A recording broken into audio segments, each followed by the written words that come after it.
I'm Hope Grant. I travel all over, meet great people, and have adventures as I search out history's secrets. Come and join me.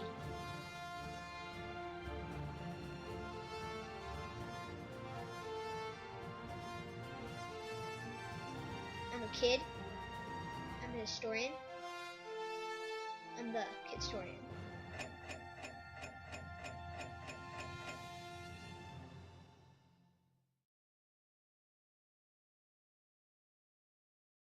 Hi, I'm the Kidstorian, and we're at the Air and Space Museum in Washington, D.C. There's so much stuff here. It would take days to see everything. There are things to do and touch, and experiments to try, even ones little kids can do. There are IMAX films in 3D, a planetarium that will take you soaring through the universe, and fighter jet simulators you can fly yourself, and talk about history. Here a person can follow the entire timeline of flight, from Leonardo da Vinci's ornithopter to today's newest spacecraft. National Air and Space Museum opened in 1976, and they have over 50,000 objects and artifacts. Can you believe that? But they only have enough room to store 5,000 of the artifacts and objects. As you can see, this is a pretty cool place. They have the Spirit of St. Louis and the Wright Brothers playing. Can you believe right behind me is the actual Wright Brothers 1903 flyer? Of course it's refurbished. When people talk about the Wright brothers, they usually mean Orville and Wilbur, but there were actually 4 boys and 1 girl in their family. Orville and Wilbur Wright were very inventive. As adults, they designed and built their own printing press, owned a bicycle shop, and developed their own bikes. After they experimented with kites and gliders, they decided in 1900 to try to build a self-propelled manned aircraft. After a lot of work and a lot of mess-ups, Orville and Wilbur succeeded with their bi-wing 1903 flyer, which used an ingenious idea called wing warping. The Wright brothers were great out-of-the-box thinkers and didn't give up when things got hard.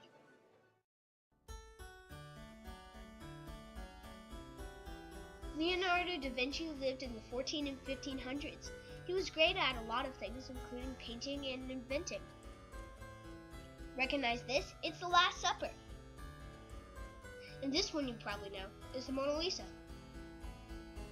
Evidently, he was pretty interested in inventing the flying machine because he came up with several designs.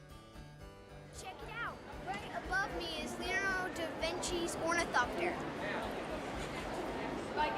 Of course, he just drew it. They built it. Right here we have the X-15, which was the fastest and highest plane in the world.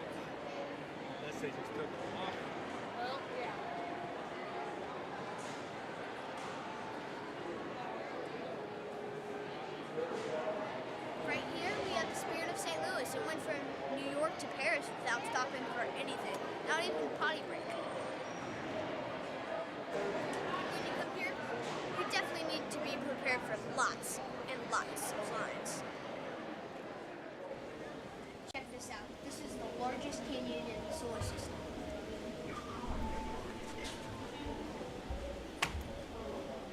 Earth.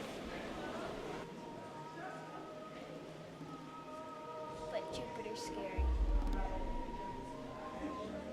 Jupiter may not look big on your screen, but it's really humongous.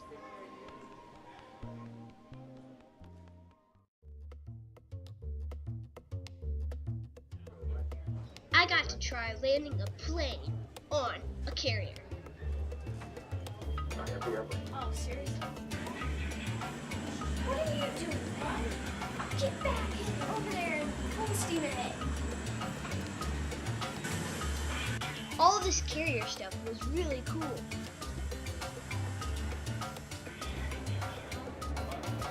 Somewhere I think I've read that this planetarium shows, the Einstein planetarium shows, will have me gripping my armrests. Do you think that's good or bad? I guess I'll find out.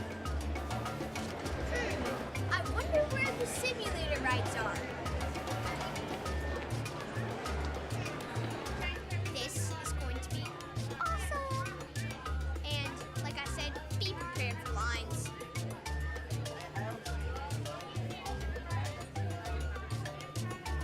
I'm scared but excited.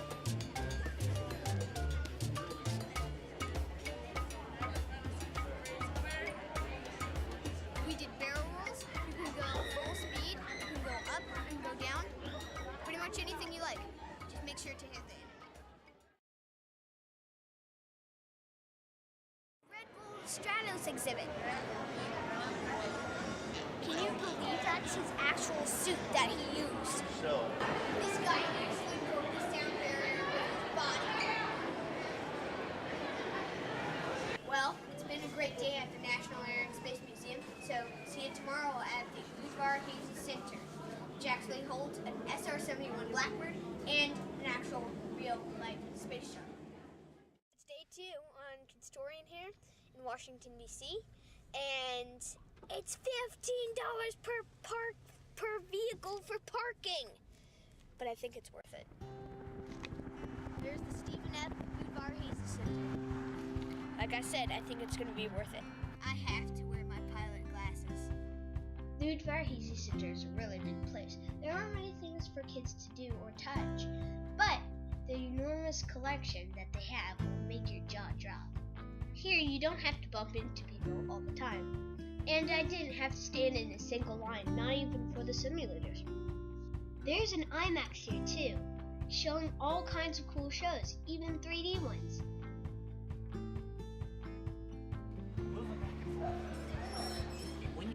This guy was really nice. He helped me learn to fly a Cessna 150. You're really turning the rudder. Look, more simulators.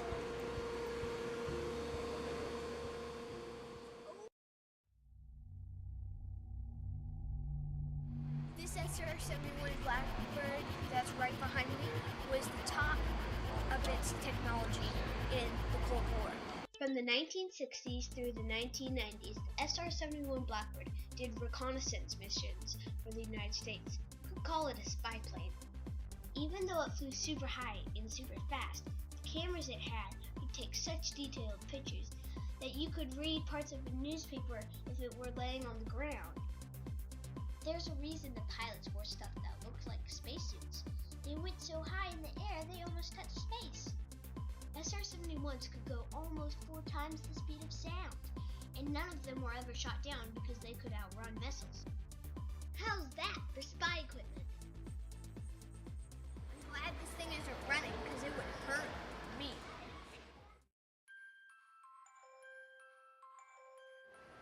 Discovery Space Shuttle. This thing actually went into space and came back. Can you believe that? That's actually pretty cool. And it's huge. Space Shuttle Discovery went into space a whopping 39 times. It spent a total of 365 days in space. That's a whole year's worth of orbiting. It has docked with Russian Space Station Mir and the International Space Station. Seeing this thing makes me want to be an astronaut. Spacelab was a really cool idea to make it easier for astronaut scientists from lots of different countries to do experiments in zero gravity. Here's a space lab.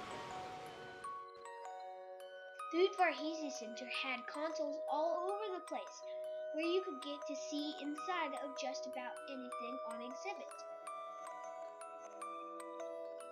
And there were lots of other things I didn't expect to see.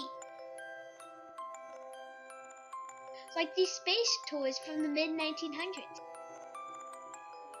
This is a really cool R2-D2 post office box. So is this phone booth of a Mercury capsule. Well, it's not the Mercury capsule, but it's supposed to look like it.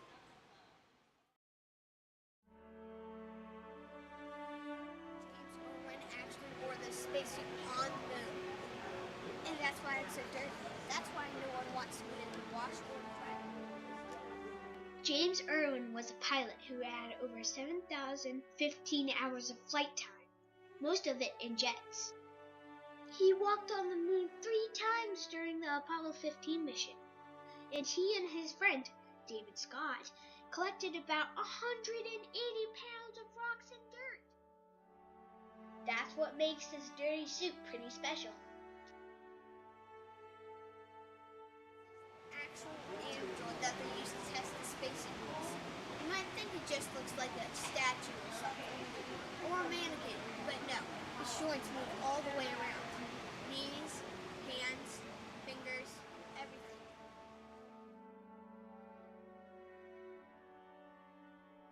Robert G. Fowler flew this plane. He was also the pilot and owner of this plane. Robert George Fowler used his planes in California to fly over and inspect power lines.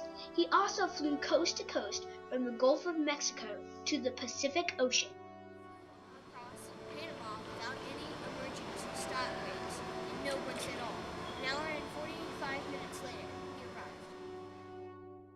Yes, simulators.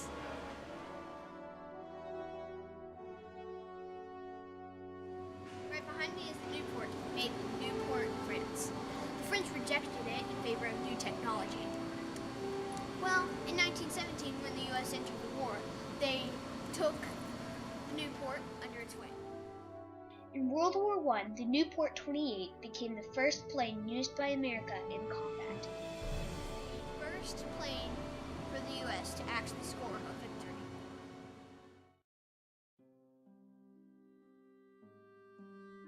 On December 7th, 1941, the Japanese planes attacked Pearl Harbor in Hawaii, where a lot of the U.S. Navy in the Pacific Ocean were anchored.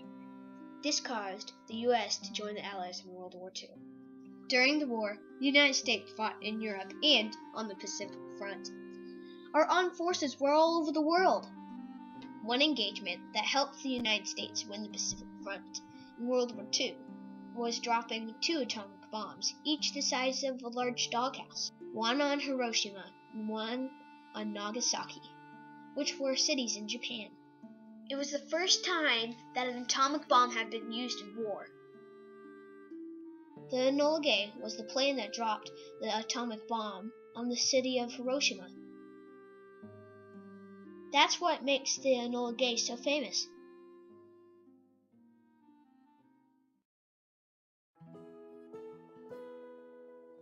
We're in the observation tower,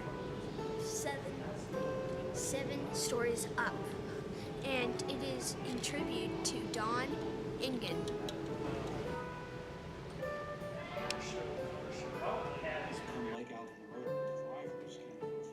There's so much stuff here, it would be impossible to put it all in one episode. I didn't even get to tell you about the Concorde or any of the other great aircraft here. You'll have to check it out for yourself at the Udvar-Hazy Center near Ronald Reagan National Airport. Well, signing off is Hope Grant. See you later, next time on Kidstorian.